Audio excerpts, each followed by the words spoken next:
नमस्कार, मैं हूं संतोष पाठक और आप लोग देखना शुरू कर चुके हैं युग चरण यूट्यूब प्लेटफॉर्म।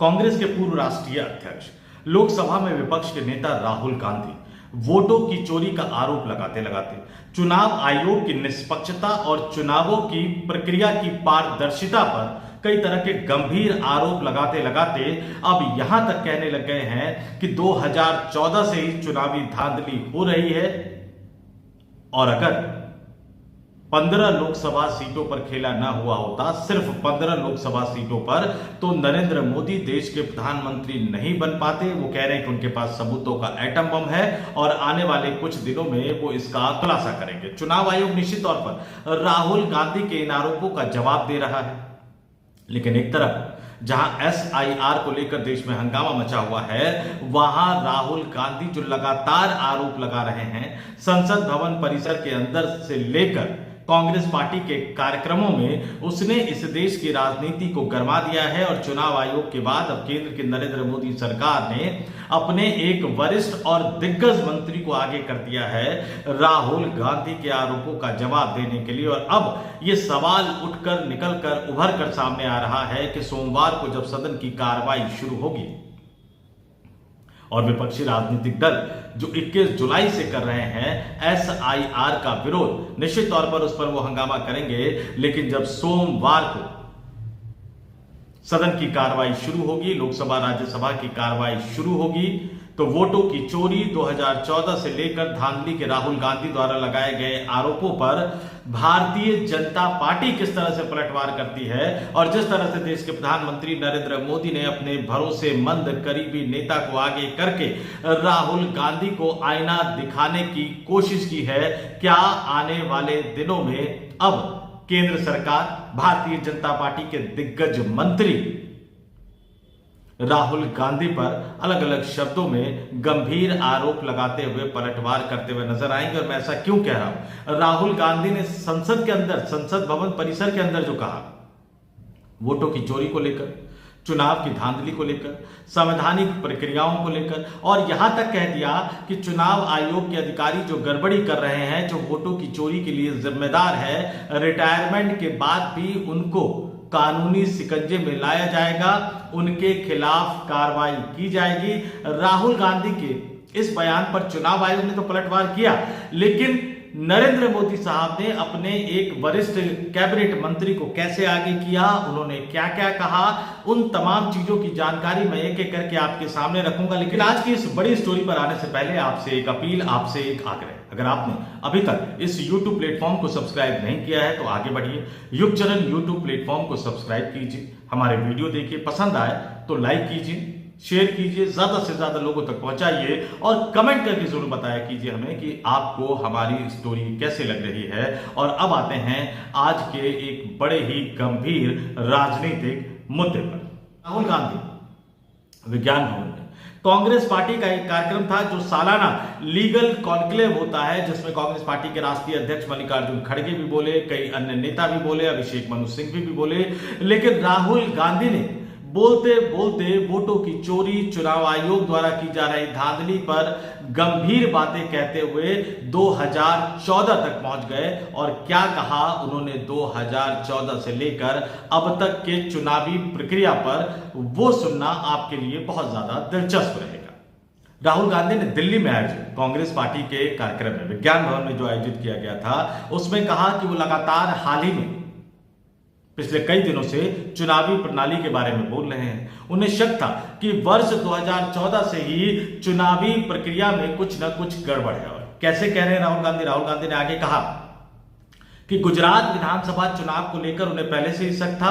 ऐसी क्षमता की भारी सीटों के साथ वो जीत गए थे, उसके बाद उनका शक गहरा गया। राहुल गांधी ने आगे कहा कि उन्हें आश्चर्य हुआ। कब आश्चर्य हुआ? जब राजस्थान, मध्य प्रदेश और गुजरात में कांग्रेस पार्टी को एक भी सीट नहीं मिली। लोकसभा चुनाव का वो जिक्र कर रहे थे, वो कह रहे थे कि मैं हैरान रह गया। जब भी लोग इस बारे में पूछते थे, हम लोगों से पूछते थे, तो चुनाव में धांधली की बातें कही जाती थी, लेकिन लोग पूछते थे कि चुनाव में धांधली के सबूत कहां हैं, चुनाव में गड़बड़ियां हुई हैं उसके सबूत कहां हैं। और राहुल गांधी आगे देखिए एक एक करके 2014 के बाद के चुनावों का जिक्र कर रहे हैं। उन्होंने कहा कि महाराष्ट्र में भी कुछ ऐसा ही हुआ। कैसा हुआ? लोकसभा चुनाव में हम जीत गए, यानी जो विपक्षी गठबंधन की बात कर रहे थे जिसमें उद्धव ठाकरे, शरद पवार की पार्टी शामिल थी, कांग्रेस पार्टी भी उस गठबंधन में शामिल थी। उन्होंने कहा कि लोकसभा चुनाव में हम जीते और फिर 4 महीने बाद जो विधानसभा का चुनाव हुआ, न सिर्फ हम हार गए बल्कि बुरी तरह से खत्म हो गए। 3 मजबूत पार्टियां, यानी उद्धव ठाकरे वाली शिवसेना, शरद पवार वाली एनसीपी और कांग्रेस पार्टी, ये 3 मजबूत पार्टियां अचानक से गायब हो गई और इसके बाद हमने चुनावी धांधली के सबूत इकट्ठे करने शुरू कर दिए। राहुल गांधी की बातें आगे सुनिएगा।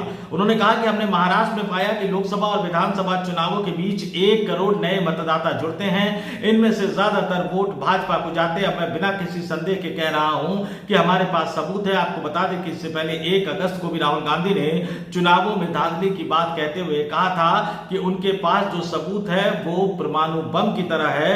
चुनाव अधिकारी इस खेल में शामिल है, उन्हें छोड़ा नहीं जाएगा। और जैसा कि मैंने पहले आपको बताया कि राहुल गांधी ने कहा कि अगर वो रिटायर भी हो जाएंगे, यानी चुनाव अधिकारी अगर रिटायर भी हो जाएंगे तो उन्हें ढूंढ निकाला जाएगा, उनके खिलाफ कार्रवाई की जाएगी। राहुल गांधी के इन आरोपों का, यानी पहले लगाए गए आरोपों का चुनाव आयोग ने जवाब भी दिया।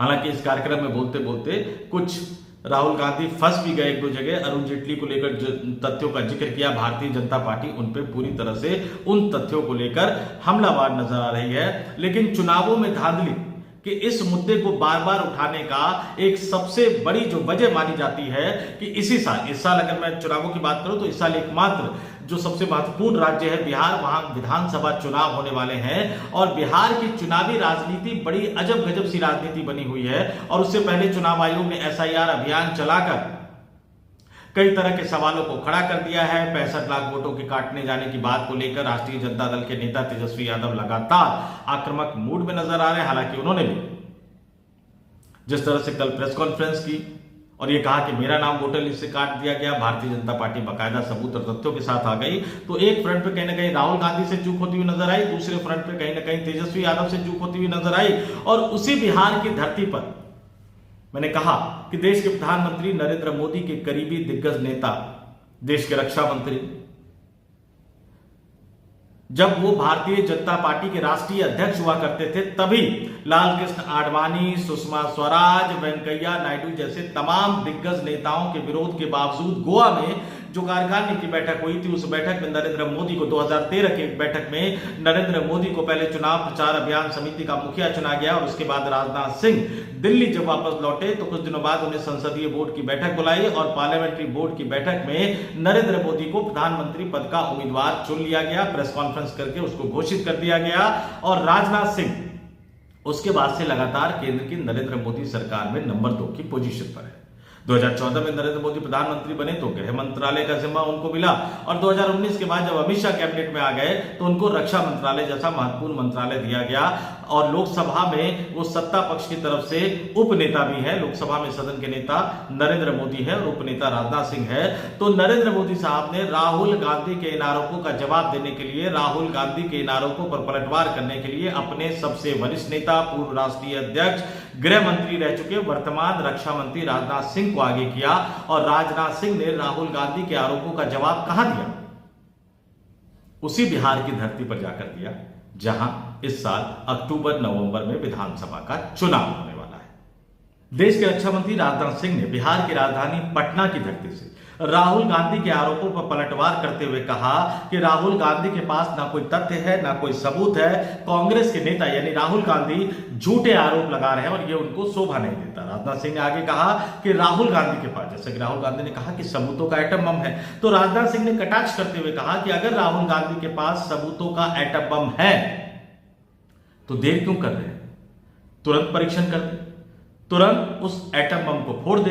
यानी जो सबूतों का जखीरा जो कहा जा रहा है, राहुल गांधी जो दावा कर रहे हैं उनके पास, तो वो उन सबूतों को सामने ला दे। चुनाव आयोग एक संवैधानिक संस्था है और इस संवैधानिक संस्था पर सवाल उठाना जो कि राहुल गांधी लगातार उठा रहे हैं वो सही नहीं। राजनाथ सिंह याद करते करते 1975 में पहुंच गए। आपातकाल का जिक्र करते हुए कहा कि आपातकाल के समय कांग्रेस पार्टी ने कैसे इस देश के संविधान के साथ खिलवाड़ किया था, ये हम सबको पता है। और राहुल गांधी के कमेंट पर फिर टिप्पणी करते हुए कहा कि उनके पास कोई सबूत नहीं है, उनके पास कोई तथ्य नहीं। और कई बार उन्होंने इस चीज पर फोकस किया। राजनाथ सिंह ने कहा सीधे सीधे, बार बार, कई बार, कि अगर राहुल गांधी के पास सबूतों का एटम बम है तो उसका परीक्षण तुरंत कर डालिए, तमाम सबूतों को इस देश की जनता के सामने रख दीजिए। सच्चाई तो यह है कि राहुल गांधी के पास ना तो कोई सबूत है, ना ही कोई तथ्य है, और बस सनसनीखेज बात करना उनकी पुरानी आदत है। और राहुल गांधी इस तरह से जो झूठे आरोप लगा रहे हैं, वो झूठे आरोप लगाना उनको शोभा नहीं देता। जाहिर सी बात है कि राहुल गांधी के आरोप, राहुल गांधी द्वारा लगातार लगाए जा रहे आरोप, राहुल गांधी द्वारा यह दावा किया जाना कि कुछ दिन में वो सबूतों को देश की जनता के सामने रखेंगे, एटम बम जैसे सबूत है, धमाका हो जाएगा, और उस पर पलटवार करते हुए राजनाथ सिंह का यह बयान। राहुल गांधी देश के अलग अलग हिस्सों में जाकर भी इस तरह के आरोप लगा रहे हैं, लेकिन पिछले कुछ दिनों से वो संसद भवन परिसर के अंदर यानी देश की राजधानी दिल्ली में आरोप लगा रहे हैं, और विज्ञान भवन में जो उन्होंने आरोप लगाया वो भी देश की राजधानी दिल्ली में ही है। और राजनाथ सिंह बिहार की राजधानी पटना में जाकर उन आरोपों का जवाब देते हुए नजर आ रहे हैं। देश की राजनीति निश्चित तौर पर काफी ज्यादा दिलचस्प होती हुई नजर आ रही है। चुनावी प्रक्रिया और चुनाव आयोग पर सवाल उठाते उठाते राहुल गांधी अब लोकसभा चुनाव में मिली जीत पर सवाल उठा रहे हैं। प्रधानमंत्री नरेंद्र मोदी के फिर से प्रधानमंत्री बनने की वैधता पर सवाल उठा रहे हैं। एक अलग तरह के मामले में महाराष्ट्र में कांग्रेस पार्टी नरेंद्र मोदी के खिलाफ हाईकोर्ट जाने की तैयारी कर रही है। और इन तमाम तथ्यों और आरोप प्रत्यारोप के दौर के बीच एक बात तो बिल्कुल साफ साफ क्लियर होती हुई नजर आ रही है कि देश की राजनीति एक दिलचस्प मोड़ पर पहुंच गई है। सत्ता पक्ष विपक्ष पूरी तरह से आमने सामने, और ऐसे में संसद का मानसून सत्र जो 21 जुलाई से शुरू हुआ है, जिसमें लगातार हंगामा जारी है, सोमवार को जब संसद की कार्रवाई बैठेगी तो उस पर सबकी नजर बनी रहेगी कि इस बार सोमवार को विपक्षी राजनीतिक दल हंगामा करके सरकार को घेरने की कोशिश करते हुए नजर आते हैं, या सरकार की तरफ से वरिष्ठ मंत्री, सरकार के सांसद, चाहे वो भारतीय जनता पार्टी के हो या बीजेपी के सहयोगी दल एनडीए के सांसद हो, वो राहुल गांधी को घेरते हुए नजर आते हैं, कांग्रेस पार्टी को घेरते हुए नजर आते हैं। तो सदन में बीजेपी बनाम कांग्रेस की लड़ाई बनती हुई नजर आएगी, या फिर पिछले कुछ दिनों के दौरान जिस तरह से इंडिया गठबंधन SIR के मुद्दे पर एकजुट खड़ा नजर आ रहा है, तो क्या सोमवार को जब सदन की कार्रवाई शुरू होगी तो एनडीए बनाम इंडिया गठबंधन एक दूसरे के सामने खड़ा नजर आएगा?